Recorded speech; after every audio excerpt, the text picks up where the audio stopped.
Na ndio kama kuna mmoja wetu ambaye amesema jambo ambao pengine imesikika ni kama sio mzuri sana, au ni watu ambao hawakuwa wanajua baba. Kila mtu ambaye amepitia kwa chuo kikuu cha baba anajua baba ni nani. Kwa hivyo kama kuna sauti moja ilisemwa na mtu ama mwengine kabla na baada ya kifo cha baba, mimi ningependa kumwomba nyote msamehe, tusahau. Hiyo ni sauti ya mtu ambaye yeye hakujua baba ni nani. Na hata Biblia ilisema wasamehe kwa sababu hawajui ile ambayo wanasema.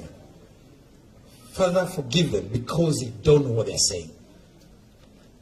Na nimesema hivyo ili nyinyi kama jamii, Mama Aida na wewe, kama mridhika kidogo, we are sorry. That was not meant to mean anything. Ni watu wanachukua microphone.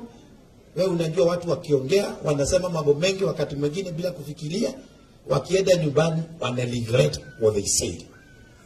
So sitaki yeyote achukulie hiyo kama ni mambo, na mama na jamii ya upande huu na Wakenya wote, kama ilifanyika, kama ilienda vibaya kwa maneno, msamehe hiyo na mtusamehe. Na nataka mama, kwa sababu wewe baba akienda mama anaachwa, uchukue hiyo jukumu ya kusamehe hiyo na kumaliza hiyo story completely. Hiyo nyingine, sisi, mimi mwenyewe, mimi baada ya kumaliza miaka 10, wakati wa uchaguzi uliopita, tulikaa chini na baba, na mimi nilikuwa rafiki, na mimi ni rafiki wa William, lakini baba akaniambia kuja uniunge mkono nikitafuta urais. Baba siye mtu ambaye angekuambia kitu ukose kufanya.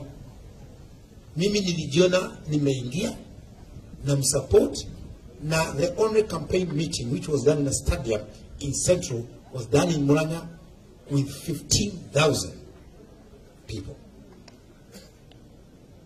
Na baba tukazunguka Central na kwingineo. Hao watu ndio wanasema we wish we knew also, because this is a stone that the builders rejected. Na tukaenda mpaka maandamano. Mimi maandamano ya mwisho ambao baba alifanya nilikuwa kwa gari yake. Ile gari yake ambayo ilipigwa bunduki, tulikuwa mimi na baba. That was the last. Because baba akikupatia nguvu, yeye ni nyota, unafuata hata mpaka wewe ukufe, kwa sababu he was very inspirational. Unaweza